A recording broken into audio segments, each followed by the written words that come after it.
So I think that we will be able to look back at the era that we're in now, the 2010s, the 20-teens, the 2020s, as the time that electric cars just look like blobs.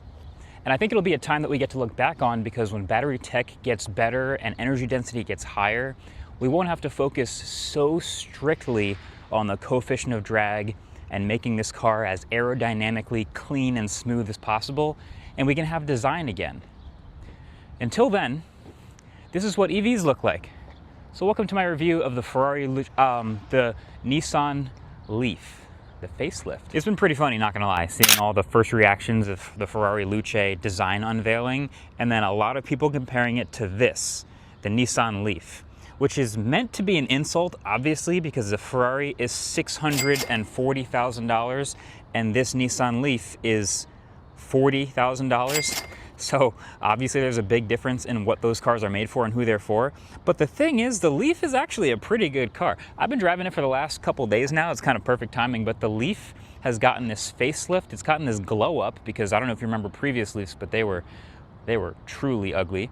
And so now this is a car that I kind of wouldn't mind living with for a little while. Now, it actually starts down near $30,000, but this is like the nicest possible interior trim Leaf the world has ever seen. So it's actually over $40,000. But the basics are still the same. People who get this Leaf are gonna get a 75 kilowatt hour battery. They're gonna get a front wheel drive EV with about 214 horsepower, so 0 to 60 in 7.2 seconds. And about 260 miles of range, thanks to, of course, aerodynamic efficiency. You look down the side of this car, no hips, just straight teardrop cutting through the air, just like the Ferrari Luce. You also have basically no grille up at the front here, so you have the classic like light bar design. The headlights are all smooth, everything super smooth, which is exactly the same stuff you heard Ferrari talk about with the Luce, but you know, it's a Nissan Leaf, which is a little bit more obviously designed to be efficient. Now the wheel design is a little different. I don't know if I love these wheels. You can get other wheels, but in the grand scheme of things, that's, you know, it's a little distinguishing. It's different. You have door handles that recess into the car when you lock it, and then you have this door handle up at the side here, and we'll get into the back seat later into this video. But then you have the back side of the Leaf, which is where I think a lot of people see the glow up. So check those lights out. It's a little bit different. The Leaf usually doesn't have, dare I say, Mustang type lights in the back here, but there's sort of a three-dimensional structure to the tail lights. So I think they look kind of cool. And then you get up to the back here. Again, it's very efficient, very smooth. A little tiny ducktail action here, which is nice. And then you do have real trunk space and a power opening lift gate. So, like I said, all the bells and whistles here. You have a little side cubby on each side and a bit of a sub-trunk for your storage of your charging cables. And yes, of course, these back seats do fold flat. They go down. So all of this is about what you'd expect in a practical Leaf. But the real glow up of the Leaf, I promise you, is the interior. So let's just get right to that in the driver's seat here. So this is where you sit, steering wheel, get in. This is one of the EVs with a power button. So you put the foot on the brake, hit the power button, and it comes to life. I have said in the past, I prefer just getting in, hitting the brakes, and then it's alive and you go. Now, first things first, we should just start with this. This is the HVAC controls. So it's not perfect. It's not physical clicky buttons like I wish we had here. So you do have heated seats, and you do have temperature up and down, and then fan speed up and down here. So the off button is actually fan speed down. But yeah, I wish those were real buttons. Instead, they're like haptic areas that you can kind of miss if you don't know what you're doing, or if you're driving and a little distracted. So that's not great. But the clicky buttons you do have are down here. It's your volume, it's your hazards. Camera also, the camera is good. It is really good in this car. You've got the reverse lane line guidance. When you turn the wheel, that turns. All of this. This is great. See, look at this. This will turn when I turn the steering wheel.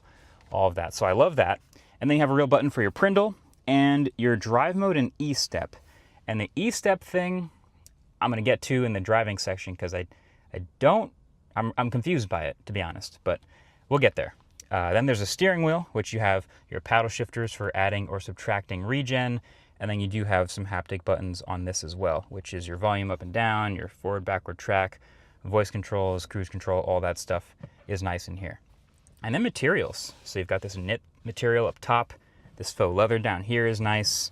And then you have a good amount of storage. You have one wireless charger for your phone.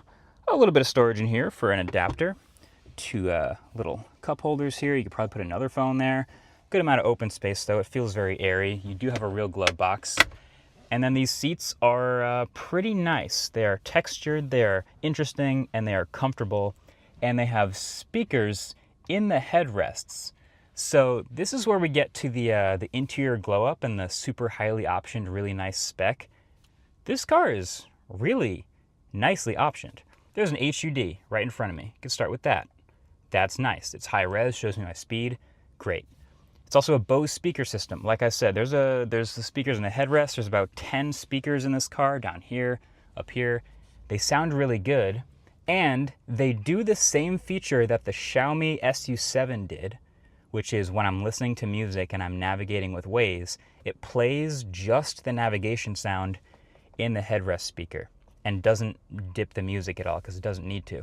It's not as good. It's not perfect. In fact, it's a little too quiet, and I wish I could dial it up because the speakers kind of fire sideways instead of like into my ear, so it's not as loud as it could be, but it's cool. I didn't expect that from a Nissan Leaf. And you know what else I didn't expect from a Nissan Leaf? A tinted electrochromic sunroof. So this is the tinted version. I hit this control once, and in stages, it moves me to a half-tinted roof. Then I hit it again, and it fully untints the roof. I never expected this in a Leaf, or let alone any sub $45,000 car. So this is super, unless it's a Xiaomi, but like that's crazy. And there's a lot of all the other stuff you'd expect: heated steering wheel, auto brake hold, the power opening liftgate, like I said. So you know what? Maybe it's just time we just talk about this e-step thing right off the bat. All right. So driving the Nissan Leaf, it's gonna feel a lot like driving that Chevy Bolt. Again, front wheel drive, slightly smaller battery pack, so it's not super heavy, but it's not slow. It's still enough horsepower, and obviously with an electric car, enough torque to get around and zip around and get into the lane you want, get onto the highway, all that. Obviously no problem. This is still a plenty capable car. Definitely, it's biased towards the soft side when it comes to suspension, which I love in New Jersey, as I've talked about already anyway.